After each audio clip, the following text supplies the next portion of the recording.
আসসালামু আলাইকুম রহমতুল্লাহ। প্রিয় দর্শক, চরমোনাই পীর সাহেব তিনি তার এলাকাতে মেয়র হওয়ার অনেক স্বপ্ন দেখেছিলেন, কিন্তু সেই স্বপ্ন কিন্তু আস্তে আস্তে ভেঙে চুরে তছনছ হয়ে যাচ্ছে। আপনারা জানেন যে মেয়র হওয়ার জন্য সংবাদ সম্মেলন করেছিলেন চরমোনাই পীর সাহেব ফয়জুল করিম। সেই সংবাদ সম্মেলনে একজন নারী সাংবাদিককে ভিতরে প্রবেশ করতে দিয়েছিল না চরমোনাই পীর সাহেবের লোকজন মুদ্রা। তো সেটারই প্রেক্ষিতে আমরা দেখতে পারলাম চারিদিকে চরমোনাই পীর সাহেব সম্পর্কে, চরমোনাই পীর সাহেবের দল সম্পর্কে নারী বিদ্বেষিতার অনেক কিছু ছড়ানো হচ্ছে। বিশেষ করে নারীবাদীরা ক্ষেপে উঠেছে যে চরমোনাই পীর সাহেব এটা করতে পারেন না, এই অধিকার তার নাই। বিভিন্নভাবে অনেকেই কথাবার্তা বলতেছে, নারী বিদ্বেষী বলতেছে চরমোনাই দলকে।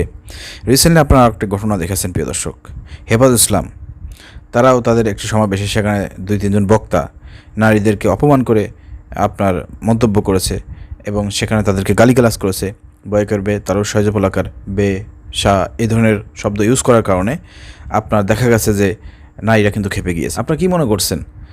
আপনার আওয়ামী লীগের সময় নারীবাদীরা ছিল, আওয়ামী লীগ উৎখাত হয়েছে, আওয়ামী লীগের পতন হয়েছে, এই জন্য নারীবাদীরা থাকবে না? আওয়ামী লীগের সময় কি নারীবাদী ছিল মিয়া? তার চাইতে এখন হচ্ছে সবচেয়ে বড় নারীবাদী।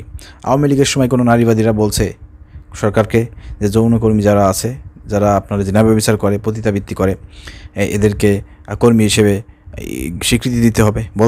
বলে নাই। কিন্তু দেখেন ইউনূস সরকারের এই সময়টা কিন্তু বলতেছে নারী কমিশন কত বড় ভয়ানক কমিশন। চিন্তা করে দেখেন ইসলাম বিদ্বেষিতা কাকে বলে, কত প্রকার কী কী সামনে আরও টের পাবেন। বিগত সরকার আমলে যতটুকু সুযোগ সুবিধা এই হেফাজত চরমোনাই পাইছে এবং তারা রাজনৈতিকভাবে এগোতে পারছে অনেক সুযোগ সুবিধা নিয়ে, কিন্তু এইবার আর কিন্তু সেই সুযোগ পাবে না, চরমোনাই পাবে না, হেফাজত ইসলামও পাবে না। এর কারণটা কি আমি ব্যাখ্যা করব, ঠিক আছে প্রিয় দর্শক? তো সেখানে এনসিপির যেসব নারীবাদীরা আছে, রিসেন্টলি আপনারা দেখেছেন যে এই ধরনের ভাষা ইউজ করার কারণে হেফাজত ইসলামের সমাবেশে কিছু আপনার আপত্তিকর ভাষা ইউজ করার কারণে এনসিপির কিছু নারী নেত্রীরা তারা হেফাজতকে লিগ্যাল নোটিশ পাঠিয়েছে ক্ষমা চাওয়ার জন্য, জবাবদিহিতার জন্য। সেই ভয়ে হেফাজত ইসলাম কিন্তু রিসেন্টলি একটা বিবৃতিও দিয়েছে যে আমরা এই ধরনের আপত্তিকর শব্দ চয়ন এগুলো আমরা পছন্দ করি না, ত্যান বিভিন্ন রকমের কথাবার্তা লিখেছে, কিছু আক্ষেপ তারা তুলে ধরেছে। তো সব মিলিয়ে আগামীতে এই ইসলামী দলগুলো যারা আছে, বিশেষ করে হেফাজত, চরমোনাই, যারা আপনার সুফি সাইজে একেবারে এই বাংলাদেশে ইসলাম প্রতিষ্ঠা করতে চায়, যেখানে আমাদের 96% মুসলমান বাংলাদেশে, সেখানে 10%ও খাঁটি মুসলমান নাই, 10% ঠিক মতন পর্দা করে না। তো সেই বাংলাদেশে তারা দাড়ি টুপি জুব্বা পাঞ্জাবি পরে ইসলাম রাষ্ট্র গঠন করার স্বপ্ন দেখে। আর সেই স্বপ্ন দেখতেই পারে, কিন্তু সেই স্বপ্ন দেখতে গেলে পারে যে তাদের উপর বাধা বিপত্তি আসবে, এটাও তাদেরকে মাথায় নিতে হবে।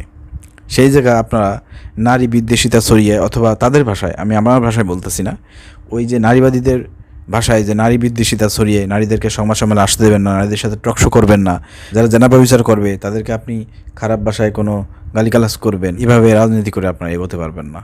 এই সুযোগ নাই বাংলাদেশের মাটিতে। কারণ আপনারা বুঝতে পেরেছেন অবশেষে জামাতের পথে আপনাদেরকে হাঁটতে হবে। আপনাদেরকে বলেছি জামাত যে কাজটা 50 বছর আগে এসে করছে, আপনারা ওই কাজটা বুঝবেন 50 বছর পরে আসে।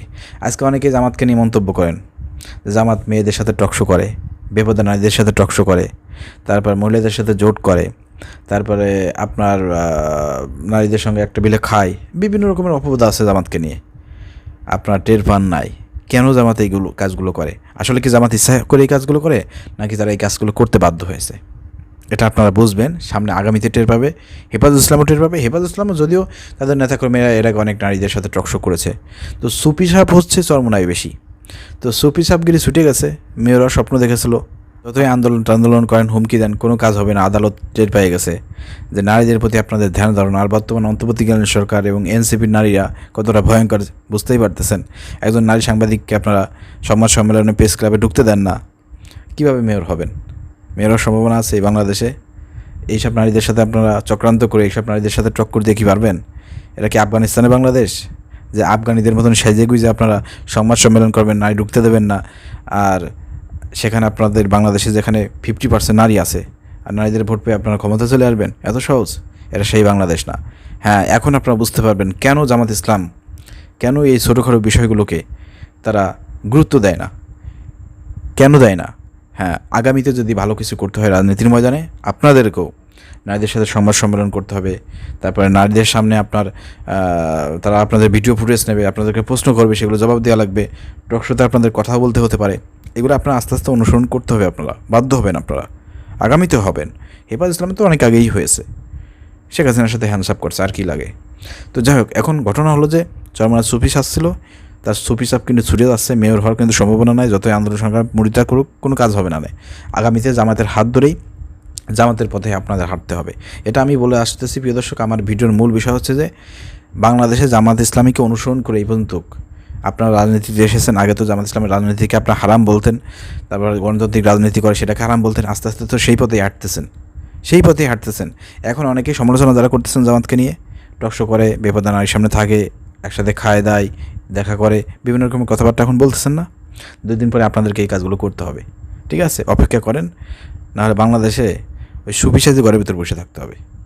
চ্যালেঞ্জ দিলাম, 2 দিন পরে আপনাদের এই কাজগুলো করতে হবে। জামাত ইসলাম আজকে যেটা করছে 20 বছর পরে আপনাদের সেটা করতে হবে। সেটা বুঝবেন আপনারা 20 বছর পরে যায় যখন বাধার সম্মুখীন হবেন।